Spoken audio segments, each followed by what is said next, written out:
윤 대통령 국빈 방문이 있었습니다. 영국. 그 국빈 방문 기간 중에 대통령을 수행했던 행정관 한 명이 네. 거기서 이메일을 썼나 봐요.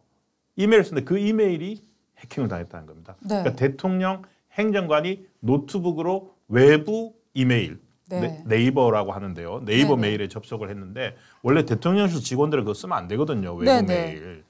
그 보안이 되어 있는 대통령실 전용망 president.go.kr 이라고 되어 있는 대통령실 전용 이메일을 써야 되는데 보통 대통령실 업무 공간 내에서는 그런 네이버 메일이나 이런 데 접속 자체가 안 됩니다. 그 보안망이기 때문에. 근데 외부에서 뭐 집에서 일을 한다거나 뭐 출장 중이라거나 이럴 때 원래 그것도 하면 안 되는데 너무 번거롭다 보니까 그걸 썼는데 그게 뚫렸나 봅니다. 이게 행정관들이 서류 보고해야 네. 되고 서류 작성해서 만들어야 되는데 혼자 만드는 게 아니라 자료를 여러 군데서 받아서 그쵸. 만들지 않습니까? 네.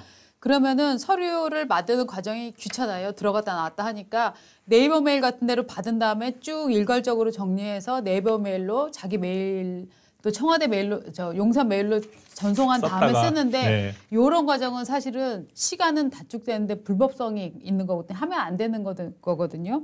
문제는 뭐냐면 북한이 여러분들 잘 아시겠지만 대통령실, 한국은행 또 저희 같은 조선일보 언론기관 매일 해킹하려고 그러니까요. 시도를 하고 있습니다. 디도스 공격 매일 하고 있고 해킹도 표적화해서 해킹을 많이 하고 있는데 이거는요 사실 굉장히 중차대한 문제로 인식을 좀 하고 있어야 됩니다. 이 행정관 정신 나간 거예요. 네. 이게 다른 사람들은 그러면은 네. 불편한데도 왜 그걸 감수하고 하겠습니까? 네. 접속할 때 비밀번호 넣어야 네. 되고 첨부 파일 하나 붙일 때마다 네. 비밀번호 이거 다 넣는데요. 예. 근데 그거 자기 좀 편하자고 외부 접속했다가 지금 네. 만약에 그 대통령 동선이라도 해외 순방 중인데 저는 북한이 알게 되면 어떡하라고 그럽니까? 그렇죠.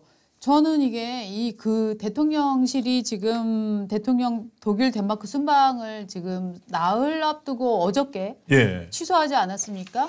저는 일각에서는 뭐 이게 혹시 김건희 여사의 디올 파우치 논란 이거에 대한 국민들의 분노가 사라지지 않았기 때문에 김건희 여사를 감추기 위해서 국빈 방문 나흘 전에 취소한 거 아니냐 이런 분석이 나오는데 저는 굉장히 얕은 분석이다라는 느낌도 들어요. 왜냐하면 만약에 대통령실이 이 문제를 김건희 여사를 노출시키지 않는다. 이 전략이 섰고 그런 기조가 유지가 됐었다면 사실은 설 전에 이런 결정을 내렸어야 됐고 오히려 네. 대통령의 국민과의 대화, 이 미니 다큐멘터리 방송하는 그 전에 이미 정리를 했어야 되는 문제 아닙니까?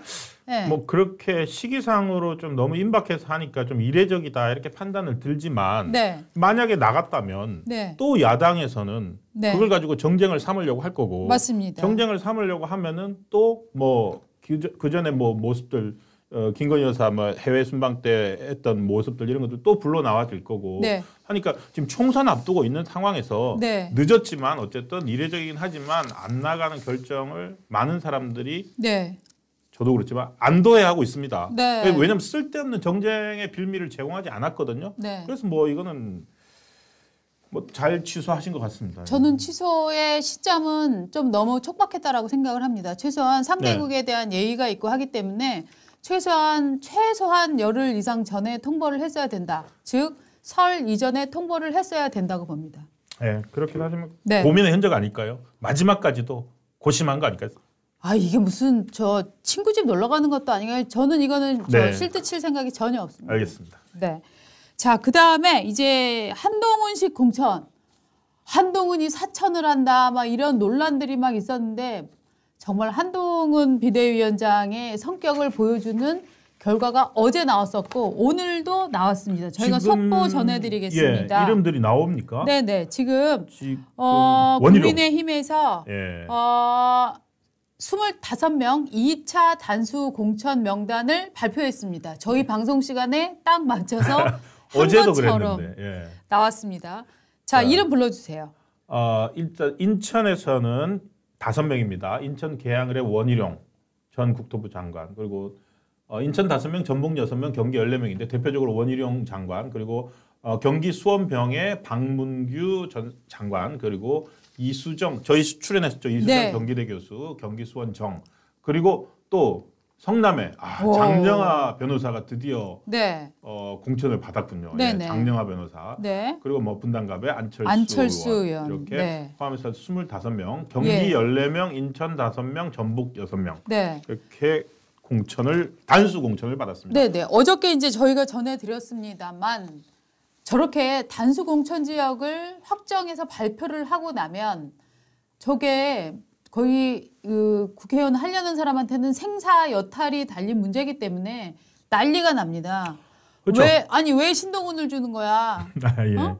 아니 신동훈이 나보다 뭐가 잘났다 뭐 이런 식의 험담과 평가와 뭐 누구누구 라인이라서 살았다 얘기가 많이 나오는데 네. 어제 정말 클린하게 했고 그렇죠. 오늘도 사실은 이견을 달 수 있는 사람들이 별로 없다 하는 분위기예요. 그렇죠. 심지어 어제 같은 경우는 네. 누굽니까? 김성태 전 원내대표, 네. 그 강서갑 네. 그분인 김성태 원내대표는 깨끗하게 네. 한동훈 비대위원장 네. 결정 네. 고맙다. 네. 그분 원래 이번에 출마하려고 했거든요. 맞습니다. 사실 혼자 단식 농성해가지고 네. 그 드루킹 그 특검까지 읽어낸 사람이잖아요. 네, 네. 그런데 그걸 불구하고도 이번에 좀 쉬어야 되겠습니다 해서 네, 네. 처음에 반발하는 모습을 좀 보였어요. 예. 보였지만 결국에는 대의를 존중해서 나는 네. 깨끗하게 이번에 나가지 않겠다라고 예. 어저께 기자회견을 하면서 그냥 그것 말고는 없었어요. 그러니까 그건 자범이라고 할 수도 없죠. 네, 네. 예. 저는 공천이 지금 이렇게 단수 공천하는 지역에 대해서 이렇게 불만이 없이 비교적 깔끔하다, 아주 클린하다 하는 얘기가 네. 나오는 것이 굉장히 좋은 출발이다라고 생각을 그러니까요. 하고요. 사실은, 원래 이렇게 예. 단수 공천 하려고 하다가 반발이 강해서 하루 미루고 이틀 미루고 이러는 전례들이 많았었거든요. 생각을 예. 했어요. MB 때만 해도 네. 그 친박 네, 그 의원들이 뭐 단체로 결국 맞습니다. 결국 공천 파동이잖아요. 예, 공천 예. 때 그럼 나가서 살아서 돌아오라 뭐 해라고 뭐 맞습니다. 그랬지 않습니까? 네. 일단 근데 지금까지는 아주 깔끔하게 지금 네. 수도권, 경기, 인천까지 다 했으면 끝났고 다만 이제 경기 수원 예. 갑을 병정 지역에 스타가 없다는 점에서는 조금 아쉽다 하는 느낌은 들어요. 아니, 왜냐하면 우리 그러니까 이수정 이수정 교수는 교수? 사실 아닌가? 지식인들 예. 사이에서는 많이 아는 분이지만 실제로 정말 그렇게 대중적인 지지가 있느냐라고 보기에는 조금 약하지 않습니까? 지금 그러니까 어떤 사람이 참하고 괜찮다, 정말 의지가 있고 예. 똑똑하다라는 문제랑 상관없이 전 국민적으로 아는 어떤 돌풍을 일으킬 사람. 그리고 제가 얘기 들은 바로는 수원 가불병정무 요 지역은 예. 기본적으로 하나의 지역구처럼 돌아간다는 겁니다. 그래서 뭐 갑은 갑대로 을은 을대로 이렇게 가는 게 아니라 정서들이 워낙 밀집 지역이고 해서 예. 어떤 스타가 나타나서 회오리를 만들기 좋은 지역이다. 예. 그렇기 때문에 거기에야말로 원희룡 장관 같은 예. 분들이 와갖고 돌풍을 좀 일으켜주면 좋겠다 하는 얘기들을 전문가들이 많이 하시더라고요. 지금 그러니까 경기 수원갑의 김현준 전 국세청장, 네. 수원병의 박문규 전 산자부 장관, 네. 수원정의 이수정 경기대 교수. 네. 그러니까 이런 분들이 다 훌륭하신 분들인데 네. 전국적 지명도에서 네. 좀 그 중에 이수정 교수가 제일 유명해요. 유명하죠. 박문규 장관 사실 죄송합니다만 국민들 모릅니다. 무슨 말씀인지 알겠습니다. 네. 예. 근데 어쨌든 그렇지만 수원이란 데가 이게 공략을 해야 되는 지점 아닙니까? 어우, 그동안 중요하죠. 민주당이 완전 텃밭처럼 네. 자기들 뭐라 그럽니까? 자기들한테 따놓은 당상처럼 취급을 했지 않습니까? 맞습니다. 한번 좀 바꿔줄 필요가 있습니다. 맞습니다. 그래서 하여튼 이번에 어떤 당이 공천을 잘했다 못했다 뭐 이것도 중요한데 예. 그 과정이 얼마나 깔끔하냐 클린하냐 전 이것도 굉장히 유권자들한테 신뢰를 주는 지점이라고 생각을 하거든요. 맞습니다. 저는 아주 이 첫 출발 첫 단추가 깔끔하게 잘 끼워진 느낌이 들어서 네. 이 부분은 참 국민의힘 입장에서는 아주 출발이 좋다라고 예. 이제 평가를 하고 싶고요. 정영환 공천관리위원장. 네, 네. 예.